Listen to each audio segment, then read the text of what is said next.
أعوذ بالله من الشيطان الرجيم بسم الله الرحمن الرحيم المعصومون 14 معصومین علیہ السلام هذول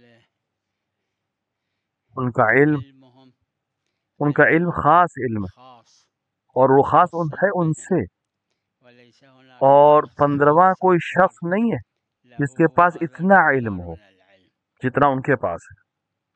ہاں، ولكن في لیکن اس کے المرتبة بعد کا جو مرتبہ التالية ہے، یعنی للمعصومين عصمت کبریٰ کے بعد الكبرى ایک اور وهم جو الأربعة عصمت عشر کبریٰ جو ان 14 سے مخصوص ہے، يأتي من هذه اس میں جناب زینب، دور جناب علی اکبر، علي الأكبر جناب ابوالفضل عباس، اس والعباس طرح کے افراد ہیں۔ زينب صلوات الله عليهم وأمثال هؤلاء ليس غير الأربعة عشر 14 معصومین کے علاوہ کوئی نہیں ہے جن کا علم ان کے برابر ہو، لیکن اس کے بعد جو مرتبہ ہے، 14 معصومین کے بعد جو مرتبہ، وہاں پر ہیں کچھ نمونے، ان میں سے ایک نمونہ جناب زینب سلام اللہ علیہا ہیں، اور اس میں سے جناب علی اکبر علیہ السلام ہیں، جیسے کہ ان کی زیارت میں لولا قطعية الحصر في 14 اگر ہمارے پاس 14 معصومین کے سلسلے سے قطعیت نہ ہوتی کہ یہ محصور ہیں 14 تک، تو جناب علی اکبر کی زیارت کے فقرے ان کو بہت عظیم مقام پر لے جاتے ہیں، لہٰذا یہ اس کے بعد کے ایک درجے پر ہیں۔ لا يكون عن اكتساب شيء إلهي اما ہاں، اکتسابی نہیں ہے، ان کا علم بھی اکتسابی نہیں ہے، یعنی ان کو خدا نے دیا ہے، لیکن وہ کس مرتبے تک ہے؟ اکتساب مثل اکتساب بقیت جیسے دوسرے انسان سیکھتے ہیں، لوگوں سے شاگردی کرتے ہیں، اس طرح نہیں ہے ان لوگوں کا علم، لیکن وہ مرتبہ 14 معصومین کے بعد کا مرتبہ ہے۔ بلی یعنی موسیٰ البشر حتی ابو الفضل من ادری حتی علی الاکبر من ادری، اما بالنتیجہ ظاہر سی بات ہے کہ عام لوگوں کا جو علم ہے وہ اس سے کوئی تقابل نہیں ہے جناب علی اکبر اور جناب عباس کے علم کا، لیکن بہرحال 14 معصومین کے بعد کا درجہ ہے۔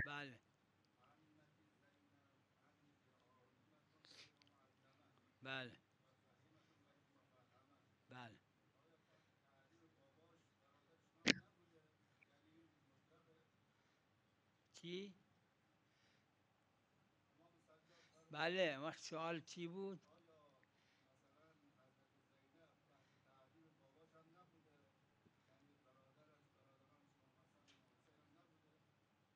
مطلق یعنی حتی از حضرت امیر یاد نگرفته؟ مطلق کا کیا مطلب ہے کہ جناب امیر سے بھی نہیں پوچھا؟ مسلم العدم ہے، ہرچی حضرت زینب دارن جناب زینب کے پاس جو علم ہے وہ اپنے بھائی اور والد سے، یعنی غیر معلم، ببینید اس کو میں نے کئی دفعہ بیان کیا ہے، فقہ میں بھی الفاظ جو ہیں وہ مصادیق متعارف کی طرف جاتے ہیں، یعنی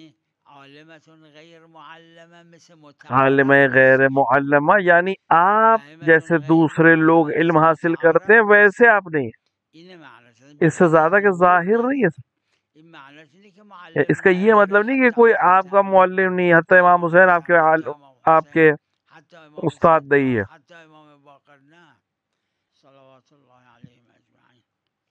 بہرحال ائمہ علیہ السلام اور امیر المومنین علیہ السلام معلم جناب زینب کے، حتى من علي بن ابي طالب، ليش لا؟ ليش لا؟ لانه ما له الظهور في هذا العموم۔ میں نے آپ کو بیان کیا، فقیہ اس سے استدلال کرتے اور فقہا کے درمیان تسالم ہے اس سلسلے میں کہ ظواہر ہمیشہ عمومی چیزیں ہو، مطلق چیزیں ہو، وہ مصادیق متعارفہ یعنی آپ دوسری خواتین کی طرح نہیں ہے جو جا کے پڑھائی کرتے ہیں اور استاد سے علم لیتے ہیں، لیکن اس کا یہ مطلب نہیں ہے، لیکن یہ مطلب نہیں کہ آپ حضرت علی سے بھی آپ نے علم نہیں لیا ہے۔ حدیث میں ہے کہ علی خیر البشر، تو یہ کیا رسول اللہ سے بھی خیر پہ نہیں؟ بہرحال نہیں ہے وہاں پر. الظواہر منصرف ہے ظواہر ہمیشہ مصادیق متعارف کی طرف جاتے ہیں. هذا معنى.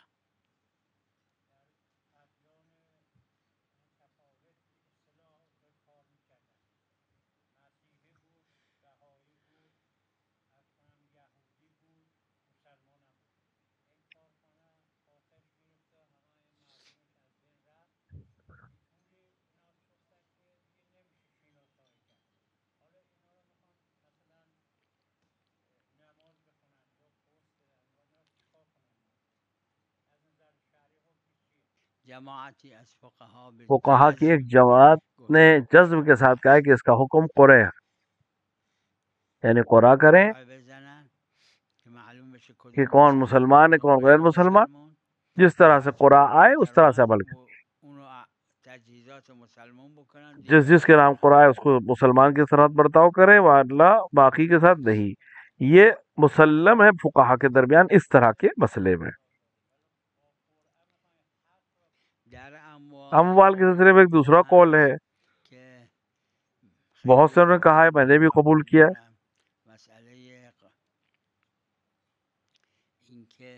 کہ نہ قرا کرے، وہ قرا نہیں ہے، وہاں عدل و انصاف، یہاں پر عدل و انصاف کی جگہ نہیں ہے تو یہ منحصر ہو جائے گا قرے میں.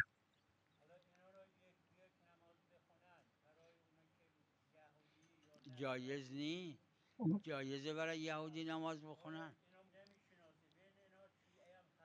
میدونم. ببینید خب اما از اون ورم نماز خوندن بر یهودی نصرانی حرومه یا جایز؟ دوسری طرف سوال یہ ہے کہ نصرانی کے اوپر نماز پڑھنا یا یہودی پر نماز پڑھنا حرام ہے کہ جائز ہے؟ اب تزاحم حرام اور واجب میں ہے.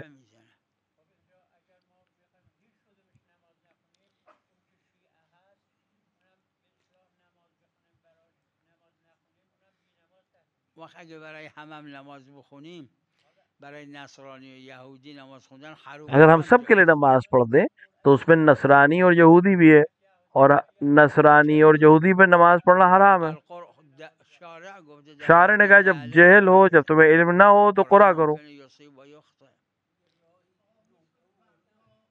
بله ہاں بله اون علامات اگه بود اگر وہ علامتیں ہوں تو پھر تو شناخت ہو گئی ہے.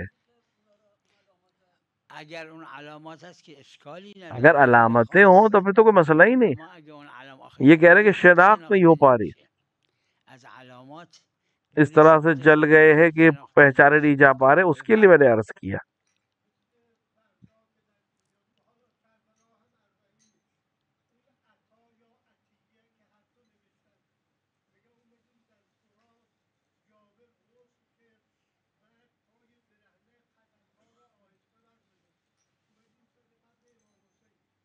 اینو نوشتن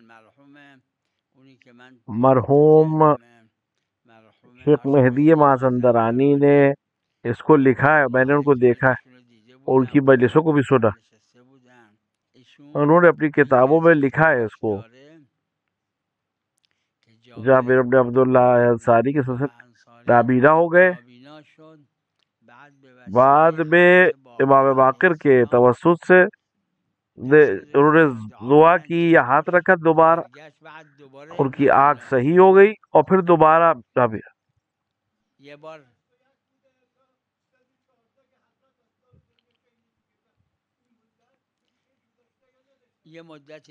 یعنی ایک مدت تک ان کے پاس آنکھیں تھی، پھر اس کے بعد دوبارہ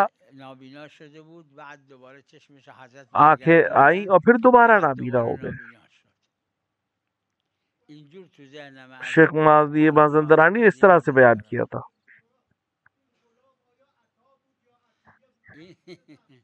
این معروف اینه که این غلامشه، اما نوشتن در احوالش این عطیه که از علماست خودش. عطیہ کے لیے مشہور یہ کہ ان کا غلام تھا، لیکن اصل میں ان کے شاگردوں میں سے تھے، خود علماء میں سے ہے، مفسرین میں سے ہے، غلام نہیں ہے. اس طرح سے لکھا ہے کتابوں میں، غلام نہیں بلکہ شاگرد ہے اور علماء میں سے. عطیه نوشتن.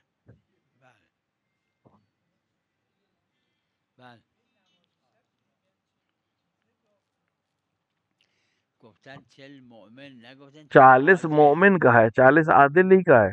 مومن یعنی مومن یعنی معتقد به مومن یعنی شهادت وہ جو ثلاثه. خدا و پیغمبر اور امیر پیغمبر و المومنین علیہ الصلوۃ امیرالمؤمنین والسلام بله کی مومن یعنی ولایت کو قبول حالا کرتا ہو. شراب خورم هست این مؤمنه دیگه. مومن عقیدے سے ہے. نه نه مؤمن مقابل مسلمه. قالت الاعراب آمنا قل لم تؤمنوا مومن ولكن مسلم کے مقابلے میں. مسلمان وہ ہے اهمیت ها رو قبول نداره یا بعضیاشون. مسلمان وہ ہے اما کہ اگه جو جزء امام قبول داره مؤمن اللہ حتی کی اگه گواہی دے فاسق باشه. اور رسول کی گواہی دے. دو اطلاق اور داره مؤمنی که مقابل کافری که مقابل مسلمانی لیکن که ائمہ قبول نہ کرے یا بعض کو ائمه نہ رو قبول قبول کرے، یہ نکنه یا مسلمان ہے. بعضشون. مومن وہ ہے جو ان کو قبول کرے.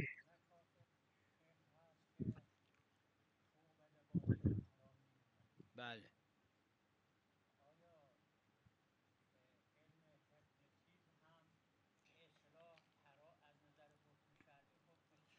اصل اولی در هر تمام چیزوں میں اصل چیز جو ہے وہ ہے کہ وہ حلال ہے آپ پر. الحرام منه من الحلال یعنی بعینه.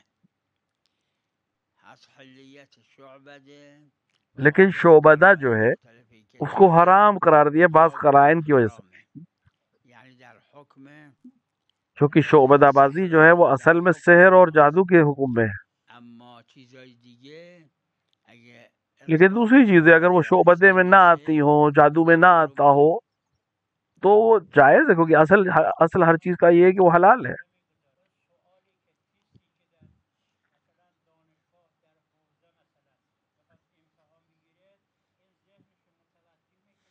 میدونم نه این حرام نیست. ہمارے پاس حرمت کی دلیل نہیں، کیونکہ حرمت کے لیے دلیل چاہیے. دلیل میخواد. جائز ہونے کے لیے دلیل کی ضرورت نہیں ہوتی ہے، حرمت حرام ہونے کے لیے دلیل کی ضرورت ہوتی ہے.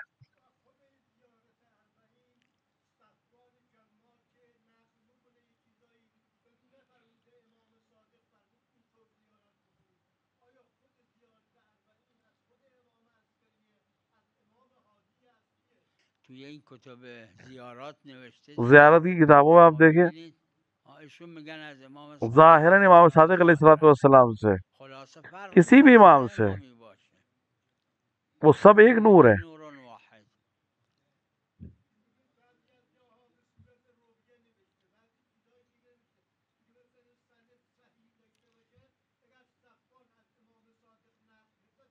آره خوب بله قبول. بفرمایید.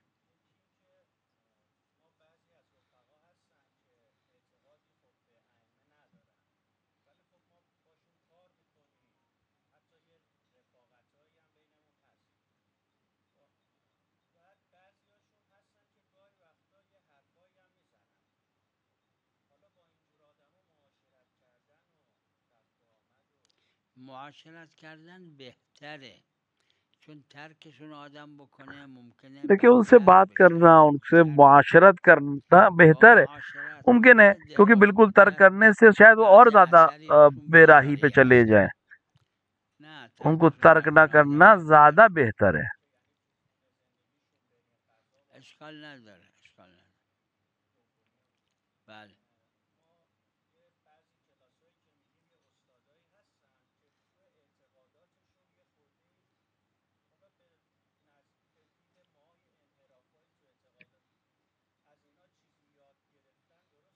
نه باید بدونید اونی که یاد میگیرید نہیں، آپ کے لیے ضروری ہے کہ آپ جانیں کہ جو آپ یاد کر رہے ہیں، سیکھ رہے ہیں، وہ صحیح ہے.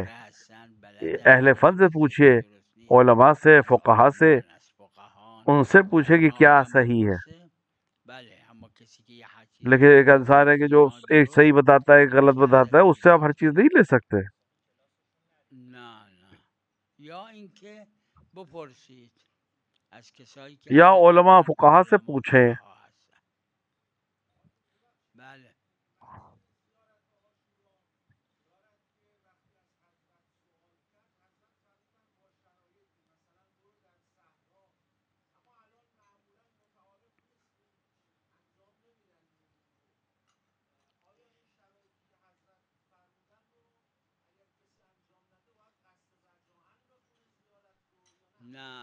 یہاں قصد رجا ضروری نہیں ہے، میں نے اس کو مکرر بیان کیا ہے، مستحبات میں مطلقاً تمام مستحبات میں، ان میں سے ایک زیارت عاشور، یہ تعدد مطلوب ہے، موجود ہے، ایک دو تفصیلاً میں نے اس کو بیان کیا ہے۔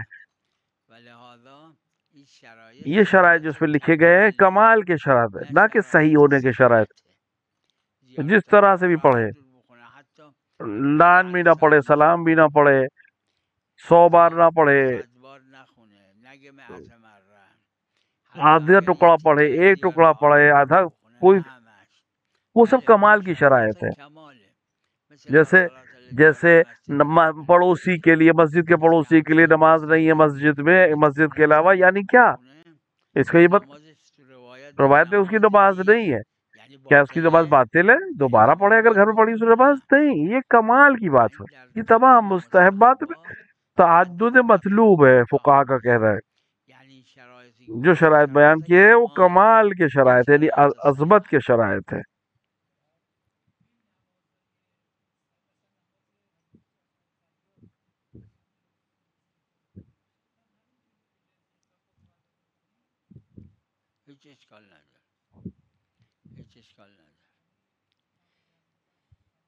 کوئی حرج نہیں، حساب ہوگا۔ نماز حضرت جعفر طیار رضوان اللہ علیہ نماز کامل نی، اگر نه آره حساب میشه، چرا نه؟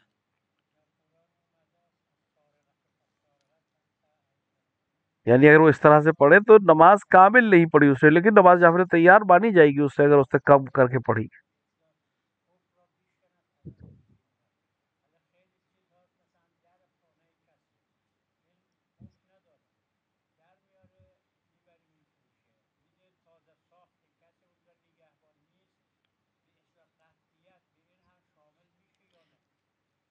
مرحوم بھائی رضوان اللہ علیہ نے الفقہ میں اس آیت کے سلسلے میں السارق والسارق، سارق و سارقہ، یعنی اس میں 20 شرطیں، چور اور وہ خاتون جو چوری کرے، اگر ان 20 شرطوں میں سے کوئی ایک بھی شرط نہ ہو تو حرام ہے اس کا ہاتھ کاٹنا، کیونکہ مشروط شرط کے ختم ہوتے ہی ختم ہو جائے گا۔ اب یہ کہاں پر اس کو مانا جائے گا، کہاں پہ نہیں مانا جائے گا، اس کو مفصل بڑی کتابوں میں بیان کیا گیا ہے۔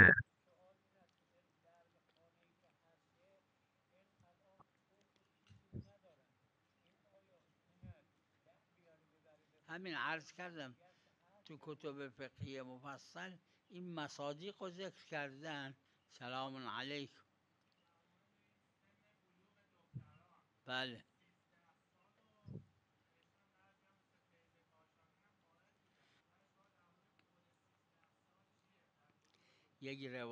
ایک صحیح روایت ہے اور اس کی سند بھی صحیح ہے کہ ان کی عمر، بلوغ کی عمر جو ہے وہ 13 سال ہے، لیکن اہل امامیہ میں جو فقہا ہیں، عظیم فقہا ہیں، شیخ طوسی، شیخ مفید سے لے کر آج تک، ان میں سے 90% سے زیادہ اس بات پر، اس روایت کو قضیہ خارجیہ میں، یعنی کسی خاص مورد میں حضرت نے فرمایا، اور جب شہرت عظیمہ کسی روایت سے سلسلے میں ہو کہ اعراض کر جائے تو پھر اس کی حجت ختم ہو جاتی ہے۔ معلوم یہ روایت صحیح ہے، لیکن عظیم علماء نے اس روایت سے روگردانی کی ہے، یعنی اس کی حجیت ختم ہو جائے، یعنی ہمارے زمانے کے لیے نہیں، شاید کوئی خاص شخص کے لیے تھا وہ مسئلہ، کوئی خاص مورد تھا، اس کو کہتے ہیں قضیہ خارجیہ۔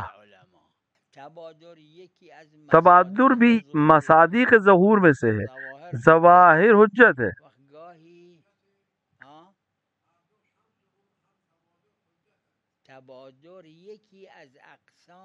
تبادر بھی اقسام ظہور میں سے ایک ہے۔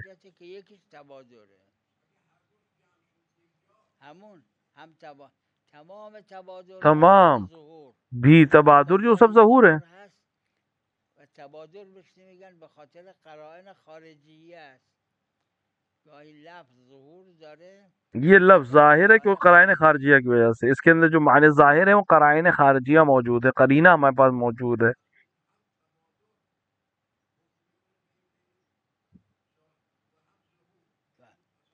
همین نه ببینید هر ہر تبادر میں ظہور ہے لیکن ہر ظہور تبادر نہیں ہے.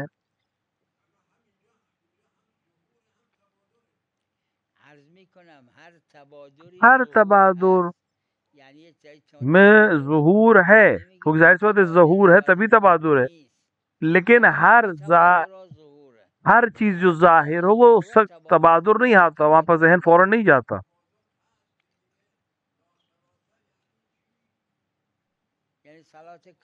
یعنی پوری نماز صلاۃ کاملہ.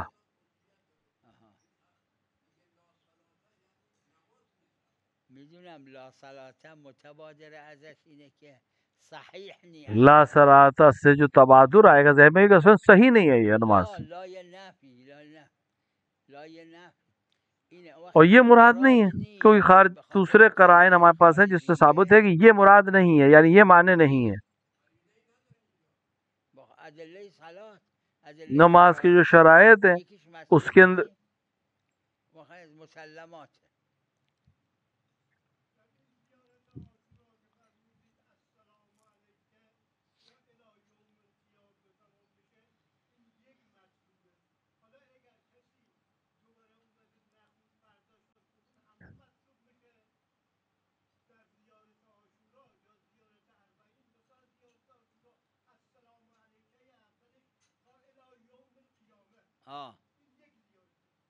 خب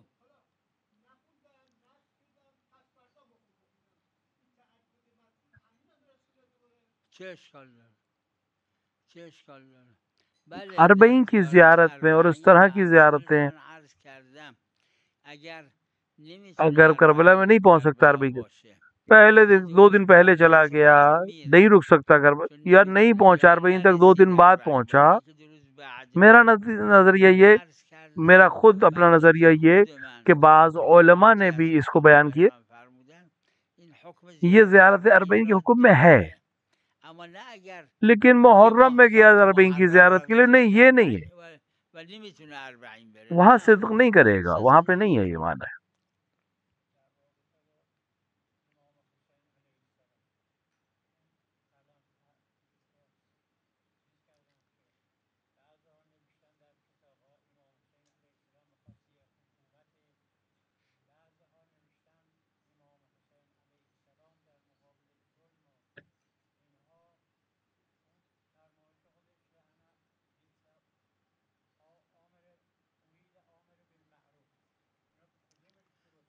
آخری خودشون فرمودن درسته، آخر وہ خود امام حسین علیہ السلام نے جب چھوٹے تھے تمام عاشورہ کے مسائل کو جانتے تھے اور پورے قصے کو جانتے تھے کہ حکومت ان کے ہاتھ میں نہیں آئے گی اور وہ کس طرح قتل کیے جائیں گے، کون قتل کرے گا. امام معصوم ان کے پاس سارا علم ہے، سب کچھ جانتے تھے وہ.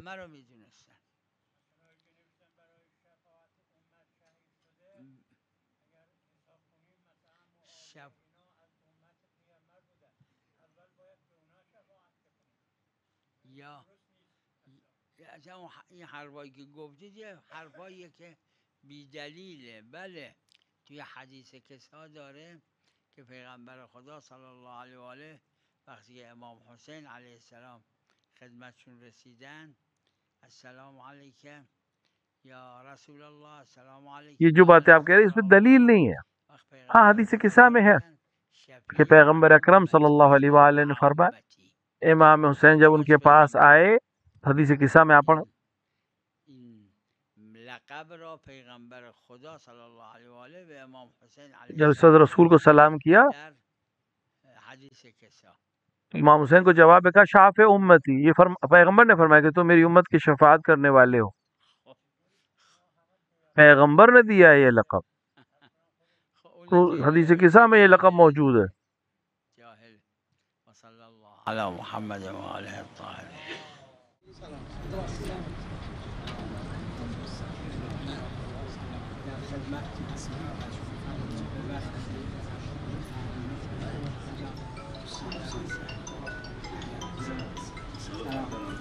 خير ملتمس الدعاء.